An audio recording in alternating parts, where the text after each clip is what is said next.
Before we get to UFC 258, I got to talk about Khabib, the undefeated champ. So I understand you sat down with him recently, and you're hopeful that he is going to fight again. Please tell me why. Inquiring minds want to know.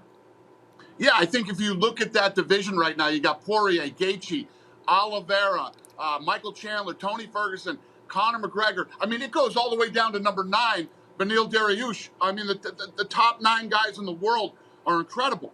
And, you don't grow up the way this kid grew up, and then all of a sudden, now you're not competitive. Now you don't want to compete at that level. The guy's almost 30-0. I think he's waiting to see how this whole thing plays out. And the reality is, all these guys need to fight each other. They can all say, oh, I deserve it. Oh, I'm the guy that should get it next. No, you're going to get out there. You're going to fight the top 9 best guys in the world, and we're going to find out who deserves it. I think if the right fight is there, Khabib will take it. Mm-hmm. McGregor, Max, Poirier, before you jump in, 3. let me just correct something that I just said here really quick. Dana, that you are going to be meeting with him. I apologize. I said you already had, but you will be meeting with him. We did and we are. Future. No, you weren't wrong. We did and we are. Perfect. Okay, good. You bring up the long list of top and spectacular fighters who aren't champion at the moment. But by the way, when one promoter, controls the plurality of talent on the planet, as has not happened in boxing, unfortunately. The number 5 contender, if we're talking about boxing, he'd have some belt, he'd be some champion. But in the UFC, he's just the number 5 contender. So let's talk about some non-title fights, especially McGregor, Poirier 3. Does the winner have the best claim? If Khabib does stay retired, does the winner of that fight have the best claim to the throne? No, I think what happened, I think when these things play out, you got Poirier and McGregor. You probably got Gaethje and Oliveira or Chandler. You got Tony Ferguson versus one of those guys too. When this whole thing plays out, this is why there's never any question who the best fighter in the world is in the UFC. The guy who has the title is the best because he's run through all the baddest dudes in the world, from the top 15 all the way up to becoming champion. And it's beautiful for fight fans that you actually get to see the best fight the best every Saturday night. It's going to happen this Saturday night too, but that will play out in the lightweight division, and it's going to be fun this year. Dana, let's go there. The main event, 258, Usman versus Burns. You've said Usman has the chance to be the greatest fighter ever. That's a big deal. What makes him different than someone like John Bones Jones? Right. Well, if you look at what he's doing just this weekend, he tied George St. Pierre for consecutive UFC wins at 12. If he wins this weekend, he breaks GSP's record for 13.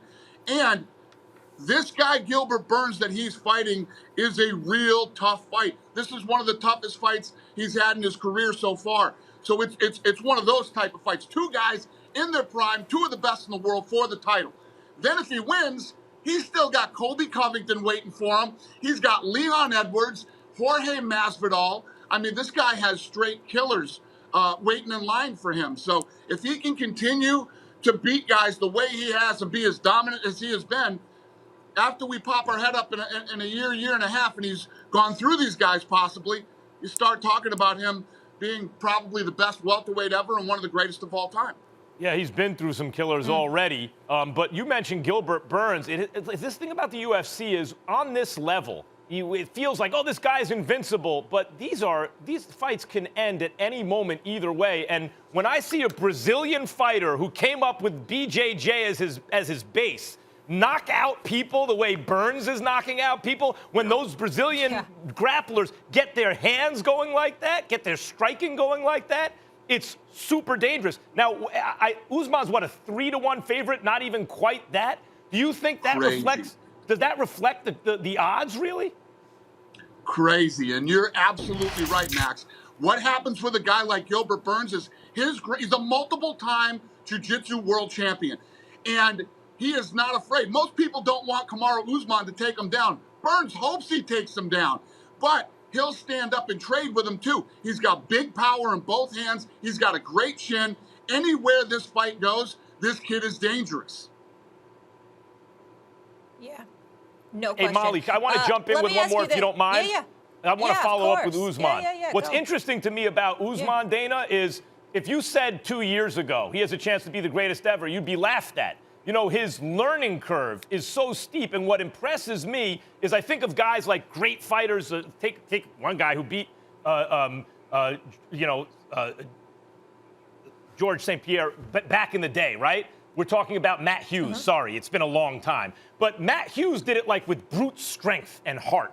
I look at a guy like John Bones Jones. He does it with athletic ability and talent. But when you look at Habib, he's physically stronger than these guys. When I watch Usman, it's like he has a counter to whatever the other guy is doing. He's outthinking them, and it's happening so fast. Like, did you see this happening for Usman 2 years ago, let's say, that he'd be here?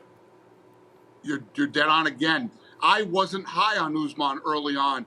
You know, he had said a couple of things about, in this fight I only used 30%.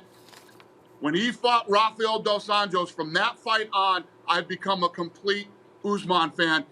And you're right. The guy is gritty and tough, and he just keeps coming forward. Whatever you throw at him, he's coming right back with. I mean, it was never more evident than in the Colby Covington fight, which is one of the greatest fights I've ever seen in my entire career. Those two, it was a dog fight the entire fight until he finishes them late in the fifth round. Thank you for watching ESPN on YouTube. For live streaming sports and premium content, subscribe to ESPN+.